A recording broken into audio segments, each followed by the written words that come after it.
परिचय। तनुज, तुम क्या कर रहे हो? मैं विज्ञान शिक्षण से जुड़ी डीवीडी तलाश रहा हूं। क्या तुम डीवीडी तलाशने में मेरी मदद कर सकते हो? अवश्य, क्यों नहीं। अमित, क्या तुम मुझे बता सकते हो? हाँ, अवश्य। ये डीवीडी इंद्रधनुष के पैटर्न पर क्यों चमक रही है? इस रंगीन चमक के पीछे कारण क्या है? ये घटना तरंगों के विवर्तन के कारण होती है। जब तरंग का तरंगदैर्ध्य वस्तु के आकार के क्रम में होता है, तब विवर्तन होता है।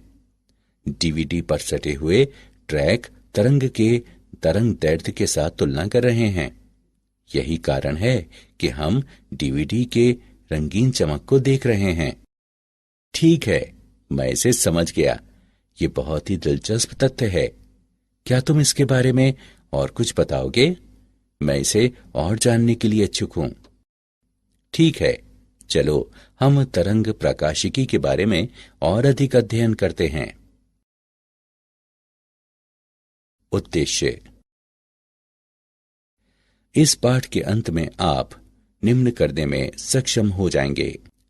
विवर्तन का वर्णन करना, एकल झिरी के कारण विवर्तन को समझना, व्यतिकरण और विवर्तन में अंतर कर पाना, विभेदन क्षमता का वर्णन करना, सूक्ष्मदर्शी और दूरबीन की विभेदन क्षमता की गणना करना, ध्रुवण और पॉलराइड का वर्णन करना, मेलस के नियम को समझना, प्राकीर्णन, परावर्तन और अपवर्तन द्वारा ध्रुवण का वर्णन करना, विवर्तन।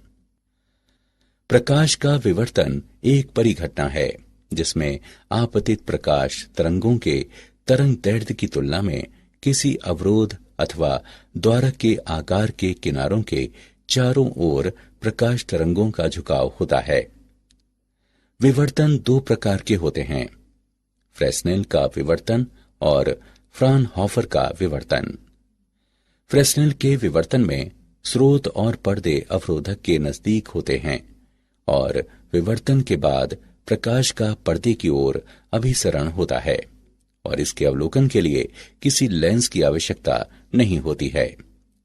फ्राउनहोफर वर्क में स्रोत और पर्दे अवरोधक से काफी दूरी पर होते हैं। इसके अवलोकन के लिए अभिसरण लेंसों का उपयोग किया जाता है। एकल झिरी के कारण विवर्तन। मान लीजिए कोई समतल तरंगाग्र झिरी AB पर आपतित होती है। आपतित तरंगाग्र का प्रत्येक बिंदु द्वितीयक तरंगिकाओं का स्रोत होगा। ये तरंगिकाएं समान कला में तरंगाग्र से निर्गत होती हैं। केंद्रीय उच्चिष्ट को समझने के लिए एक झिरी की कल्पना की जा सकती है जो झिरी के समानांतर समान चौड़ाई के काफी संकीर्ण पट्टियों में विभाजित है। तभी तरंगिकाएं समान कला में संकीर्ण पट्टी से उत्पन्न होती हैं। ये सभी तरंगिकाएं समान कला में O बिंदु पर पहुंचती हैं। ये तरंगिकाएं एक दूसरे को सहायता देकर O पर उच्चिष्ट तीव्रता देती हैं। अब हम द्वितीयक निम्निष्ठ और द्वितीयक उच्चिष्ट की उत्पत्ति पर विचार करें। द्वितीयक तरंगिकाएं कोण थीटा से विवर्तित होकर पर्दे पर सामान्य बिंदु P पर पहुंचती हैं। समान कला में तरंगिकाएं P पर नहीं पहुंच पाएंगी क्योंकि P पर पहुंचने के लिए असमान दूरी तय करती है। चरम तरंगिकाओं के बीच पथांतर दिया हुआ है, Bn बराबर D sin थीटा। किसी कोण पर प्रथम द्वितीयक उच्चिष्ट की स्थिति 3 लैम्डा बटे 2D के बराबर है। किसी कोण पर द्वितीयक उच्चिष्ट की स्थिति 5 लैम्डा बटे 2D के बराबर है। यहाँ nवा उच्चिष्ट के लिए किसी कोण पर स्थिति 2n प्लस 1 लैम्डा बटे 2D के बराबर है। द्वितीयक उच्चिष्ट की चौड़ाई और केंद्रीय उच्चिष्ट द्वितीयक उच्चिष्ट की चौड़ाई है बीटा बराबर D लैम्डा बटे D। केंद्रीय उच्चिष्ट की चौड़ाई दी हुई है। बीटा शून्य बराबर 2d लैम्डा बटे डी। यदि झिरी संकीर्ण है तभी कोई विशिष्ट विवर्तन पैटर्न संभव है। यदि झिरी पर्याप्त रूप से बड़ी है तो द्वितीयक उच्चिष्ट दृश्यमान नहीं होगा। उदाहरण, हम एकल झिरी पर विवर्तन पैटर्न का एक उदाहरण लेते हैं। 0.25 मिलीमीटर की एकल झिरी के कारण विवर्तन पैटर्न के केंद्रीय उच्चिष्ट और प्रथम क्रम उच्चिष्ट के बीच कोणीय प्रसार निर्धारित करें। जब प्रकाश का 5890 एंगस्ट्रम तरंगदैर्घ्य इस पर लंबवत रूप से आपतित होता है। आइए हम इसका हल देखते हैं। हम जानते हैं कि अर्ध कोणीय प्रसार दिया हुआ है। साइन थीटा बराबर 2n+1 लैम्डा बटे 2। इसका समीकरण करने पर हम पाते हैं लैम्डा बटे 2 बराबर 3 लैम्डा बटे 2। जब थीटा छोटा है तो साइन थीटा का मान थीटा के समतुल्य है। इससे प्राप्त होता है a थीटा बराबर 3 लैम्डा बटे 2। मान रखने पर हम थीटा का मान प्राप्त करते हैं। थीटा बराबर 3.530 गुणा 10 पर घातांक -3। यहां कुल कोणीय प्रसार 3.530 गुणा 10 पर घातांक -3 रेडियन। व्यतिकरण और विवर्तन के बीच अंतर। व्यतिकरण दो विभिन्न तरंगाग्र से शुरू होने वाली तरंगों के अध्यारोपण का परिणाम है, जहां विवर्तन समान तरंगाग्र के विभिन्न भागों से शुरू होने वाली तरंगों के अध्यारोपण का परिणाम है। सभी दीप्तिमान फ्रिंजों में समान तीव्रता का एक व्यतिकरण पैटर्न है, जहां किसी विवर्तन पैटर्न में दीप्तिमान फ्रिंजों की तीव्रता कम होती है, जैसे केंद्रीय दीप्तिमान फ्रिंज से एक कदम दूर है। किसी व्यतिकरण पैटर्न में निम्ननिष्ठ तीव्रता के बिंदु पूर्ण रूप से उद्दीप्त हैं, जबकि विवर्तन पैटर्न में निम्ननिष्ठ तीव्रता के बिंदु पूर्ण रूप से उद्दीप्त नहीं हैं। विभेदन क्षमता। किसी प्रकाशकीय यंत्र की क्षमता जिससे काफी नजदीकी दो वस्तुओं के अलग बिंब उत्पन्न होते हैं, उसे विभेदन क्षमता कहते हैं। रेले कसौटी। जब विवर्तन पैटर्न के केंद्रीय उच्चिष्ट में एक बिंदु स्रोत प्रथम निम्निष्ठ के विवर्तन पैटर्न के अन्य बिंदु स्रोत पर गिरता है, तो दोनों बिंदु प्रकाशिकी यंत्र द्वारा विभेदित कहे जाते हैं। लेंसों की विभेदन क्षमता। लेंस की विभेदन क्षमता वो योग्यता है जो एक दूसरे से नजदीक दो बिंदुओं को अलग कर सकती है। विभेदन क्षमता लेंस के द्वारक का समानुपाती और उपयोग में लिए गए प्रकाश के तरंगदैर्घ्य का व्युत्क्रमानुपाती होती है।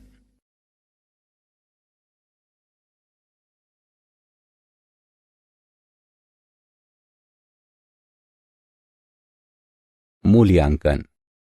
आगे बढ़ने से पहले हम देखेंगे कि आपने क्या सीखा। सही विकल्प को उठाकर उसके संगत स्थान पर रखें।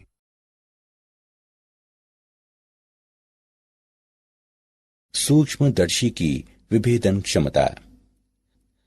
सूक्ष्मदर्शी की विभेदन क्षमता को दो बिंबों की बीच की दूरी के व्युत्क्रम के रूप में परिभाषित किया जा सकता है, जिसे सूक्ष्मदर्शी द्वारा अलग किया जा सकता है।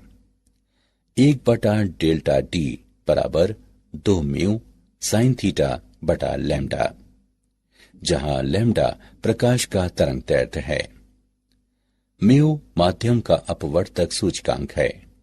थीटा बिंब बिंदु से प्रकाश की शंकु का अर्धकोण है।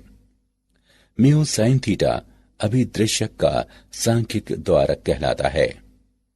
सूक्ष्मदर्शी की विभेदन क्षमता को बढ़ाने के लिए बिंब और अभिदृश्यक के बीच उपयुक्त तेल का उपयोग कर म्यू को बढ़ाया जा सकता है। दूरदर्शक की विभेदन क्षमता। कोणीय वियोजन से भी छोटे किसी कोण द्वारा विभाजित बिंदु सम स्रोतों को विखंडित नहीं किया जा सकता है। एकल प्रकाश की दूरदर्शक को 1 आर्क सेकंड से भी कम कोणीय वियोजन हो सकता है। किसी दूरदर्शक का कोणीय वियोजन निम्न प्रकार से दिया जा सकता है। R बराबर लैम्डा विभाजित D, जहां लैम्डा अवलोकित विकिरण का तरंग दैर्ध्य है और D सूक्ष्म दर्शक अभिदर्शक का व्यास है। परिणामी R रेडियन है। कोणीय वियोजन से बड़े स्रोत विस्तारित स्रोत कहलाते हैं और छोटे स्रोत बिंदु स्रोत कहलाते हैं। किसी दूरदर्शक की विभेदन क्षमता 2 विभिन्न बिंबों के बीच के कोणीय विभाजन का व्युत्क्रम होता है, जिसके प्रतिबिंब दूरदर्शन में पृथक होते हैं। डी थीटा बराबर 1.22 लैम्डा बटे A। वृहत्तम द्वारक अभिदर्शक वाला दूरदर्शक उच्च विभेदन देता है। ध्रुवण। प्रकाश का ध्रुवण किसी विशेष समतल पर कंपन को सीमित करने की घटना है। समतल ध्रुवित प्रकाश वो प्रकाश है जिसमें किसी विशेष समतल पर प्रकाश के कंपन सीमित रहते हैं। कंपन का समतल वह समतल होता है जो ध्रुवण के समतल के लंबवत होता है। ध्रुवण कोण वो आपतन कोण है जिस पर परावर्तित प्रकाश पूर्ण रूप से समतल ध्रुवित है।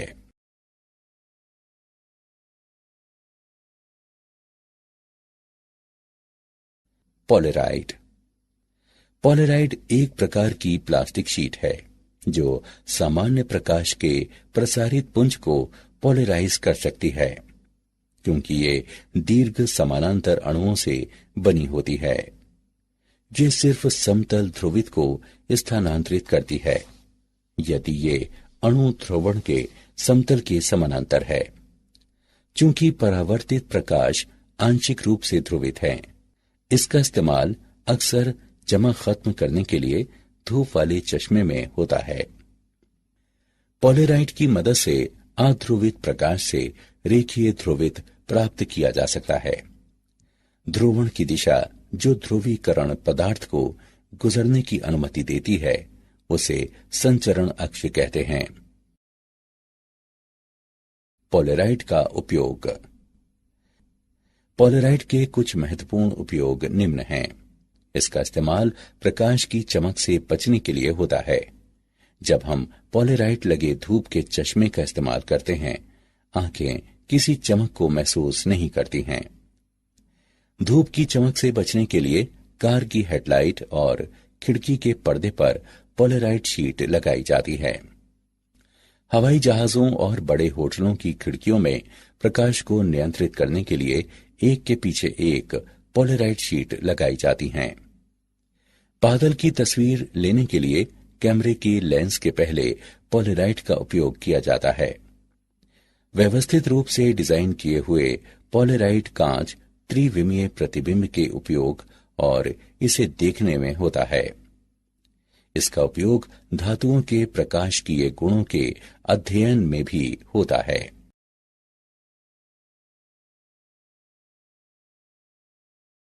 मेलस का नियम।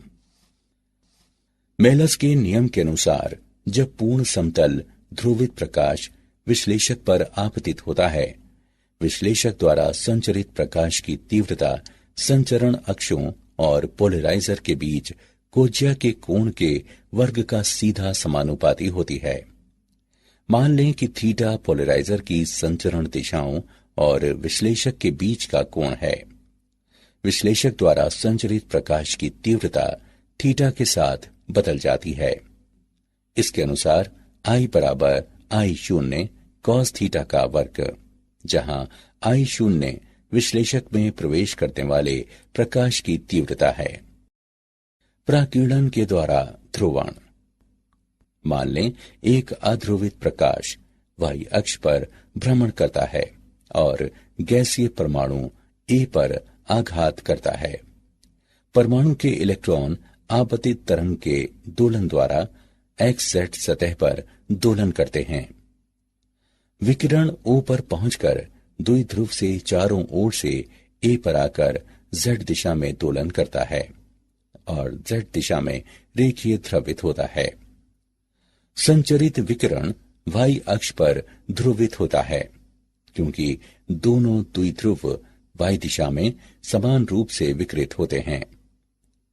सूर्य की रोशनी में परमाणुओं का प्रकीर्णन होता है, या पृथ्वी के वातावरण में अणु भी ध्रुवित हो सकते हैं। वातावरण की अनुपस्थिति में सूर्य की दिशा को छोड़कर आसमान काला हो जाता है।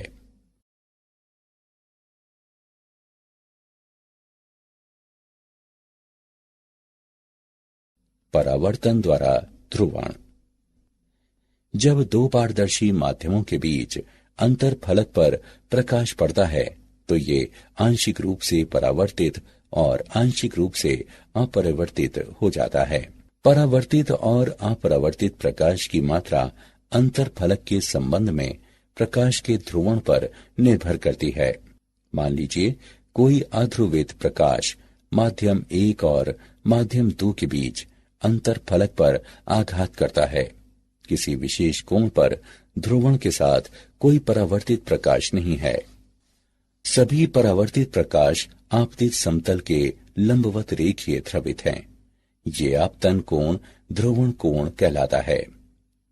tan IP बराबर n, जहां n उस माध्यम का अपरिवर्तित सूचकांक है जिस पर प्रकाश का आपतित होता है।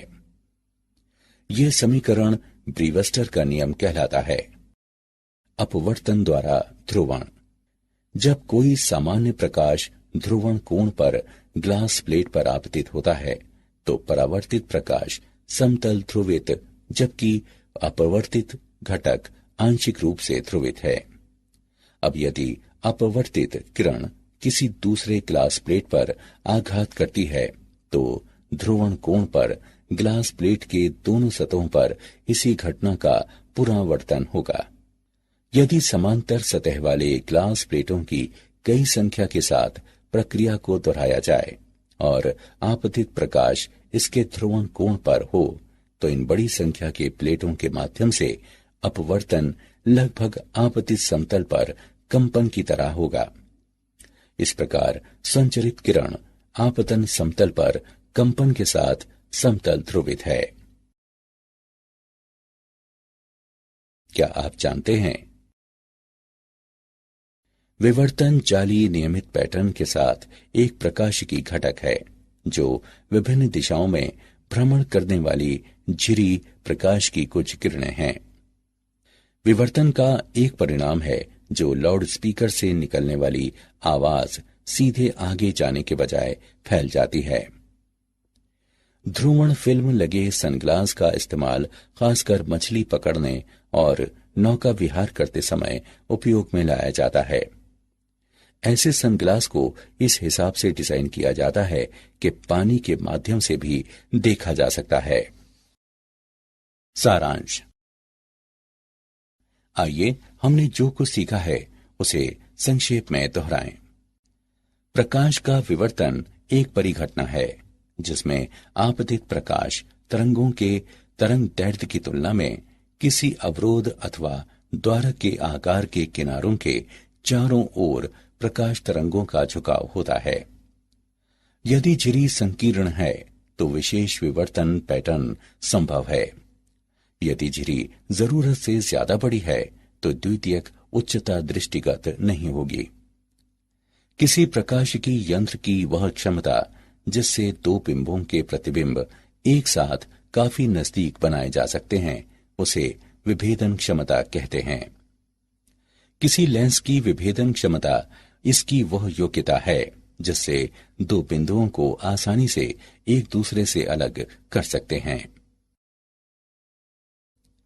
प्रकाश का ध्रुवण वह परिघटना है जो किसी समतल पर प्रकाश के कंपन में अवरोध पैदा करती है।